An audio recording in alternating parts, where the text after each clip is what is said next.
Il est 20 heures. À peine quelques minutes après notre arrivée, déjà une intervention de la part des policiers.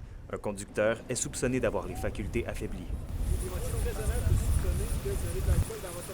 Le test rapide avec un appareil de détection approuvé s'avère finalement négatif. Malheureusement, encore aujourd'hui, malgré qu'il y a beaucoup de campagnes de sensibilisation, malgré notre présence, il y a encore trop de collisions mortelles ou avec blessés graves en lien avec les conducteurs avec les capacités affaiblies. Si l'individu avait échoué au test, c'est ici, au poste de la Sûreté du Québec, qu'il aurait été appelé à se rendre. Sur le bord de la route, c'est vraiment un appareil de détection approuvé. Ça, c'est lorsque les policiers ont des soupçons de croire que la personne est peut-être avec les capacités affaiblies par l'alcool. Une fois qu'ils ont des motifs de croire que la personne a les capacités affaiblies par l'alcool, on l'amène ici afin qu'il souffle dans l'éthylomètre pour avoir le taux exact d'alcool que la personne a dans le sang.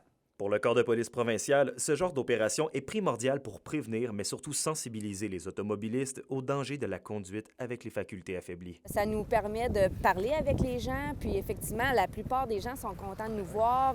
On échange un petit peu et tout. Nous, notre travail, c'est vraiment d'essayer le plus possible que les gens se responsabilisent.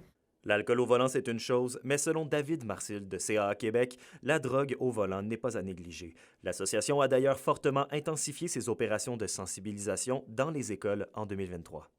On est jeune, on est influençable, on veut être cool dans les yeux de nos amis, mais c'est important de démontrer que drogue, alcool et un volant, ça se mélange pas, parce que c'est non seulement notre vie qu'on va mettre en danger, mais c'est surtout aussi la vie des autres, des gens qu'on va croiser sur la route qui, eux, rentrent tout bonnement à la maison, et nous, conducteurs en état d'ébriété, on les emmène dans notre embardée.